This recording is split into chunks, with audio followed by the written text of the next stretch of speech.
Hey guys, so working on our 1-ton Bronco project here, and I had somebody ask me a question about our Autometer gauges that we installed on the A-pillar here.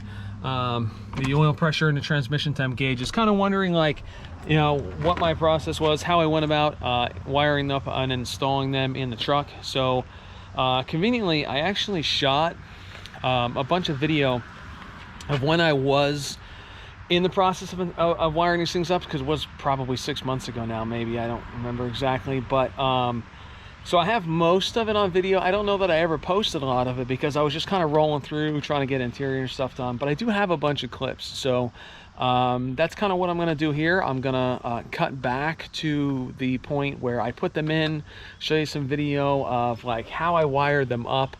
I don't have 100%. I got a couple pictures I might post as well, just for a little extra clarity and stuff. And I also have like a real basic wiring schematic I can post up and stuff. But for now, yeah, we're just going to jump back to some videos from when they actually went in, and hopefully this clears everything up. Got the A-pillar trim off.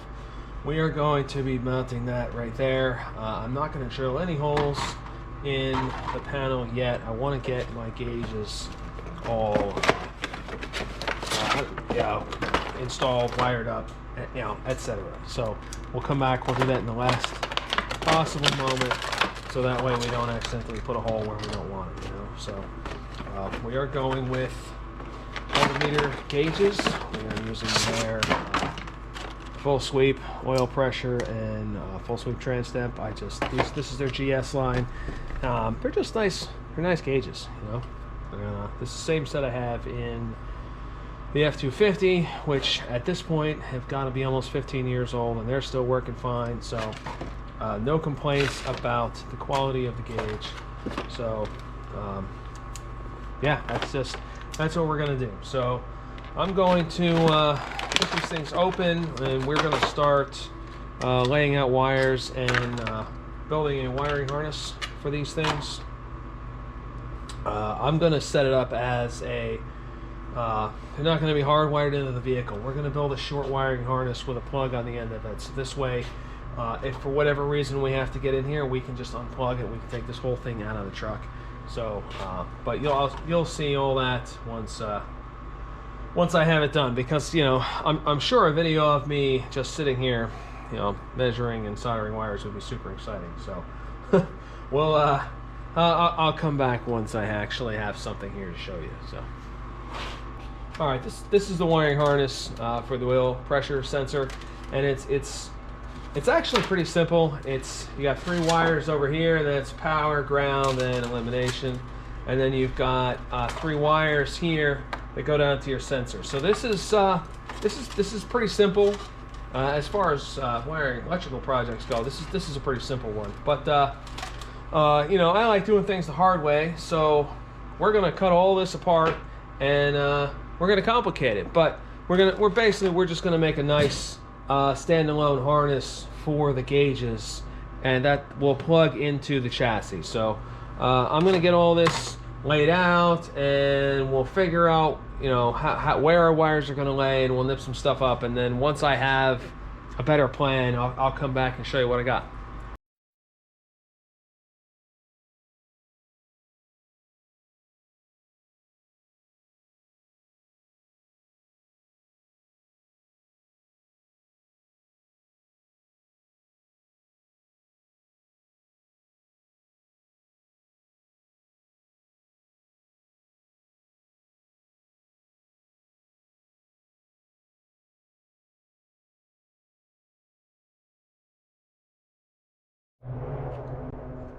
All right, we're about ready to do our final install on our gauge pod now. As you can see, I have my A-pillar trim is all back in now. I just have our wires for our 2 sensors poking through. So this can go in for the final install. If you look under here, if you can see, we have there's the light. Where's the light? Okay, here we go. So here's our 2 connectors. This one right here, that's going to be our power, and then this is going to be sensors. So I actually have This pigtail I've already made up, which I'm going to tie into the truck here momentarily, and that'll be our power. And then here's our 2 pigtails for the 2 sensors. So I'm going to get this hooked up so I can key on the gauges, make sure they work, and then we will put a hole in the firewall and start running these. Okay, this is our wiring harness for the oil pressure gauge.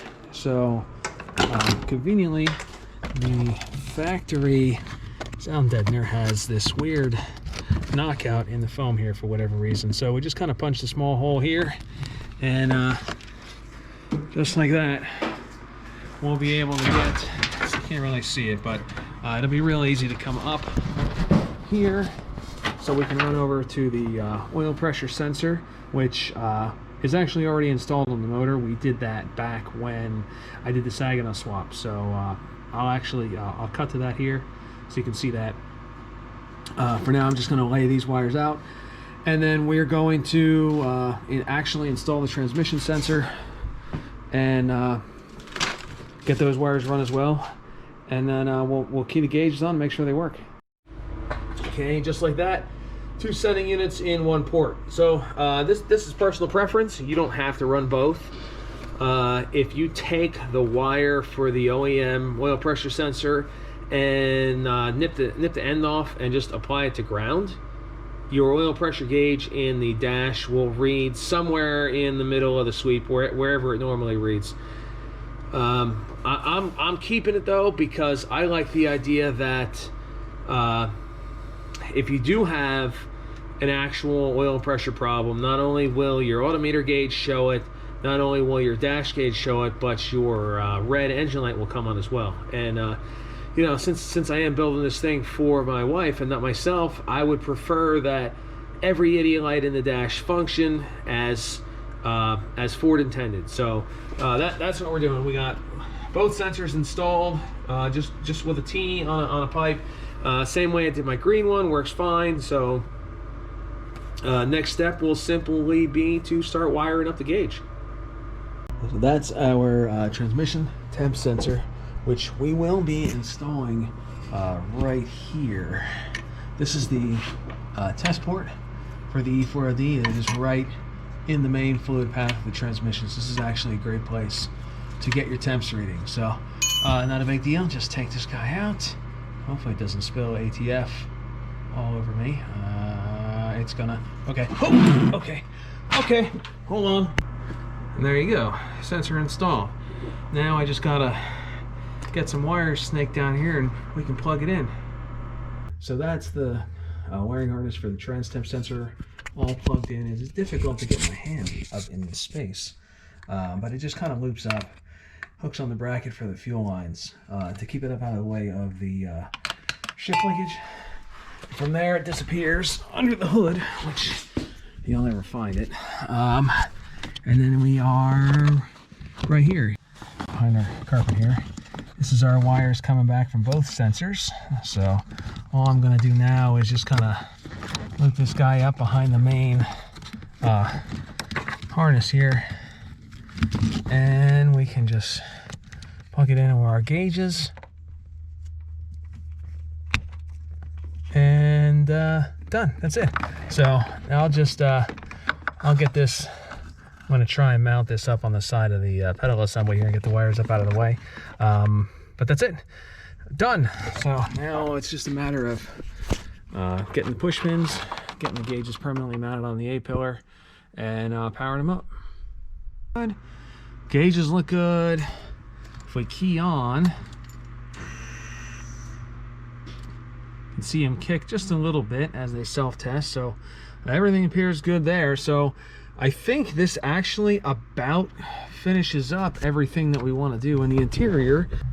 All right, it's a little cramped for quarters under here, but you can see here were the wires that came back from our 2 sensors in that one 6-pin connector I was talking about, and that just runs up to the gauges. And then if you look closely over here, you can see this other connector kind of buried in here, and this was the power source for the gauges. So it's a little difficult to see.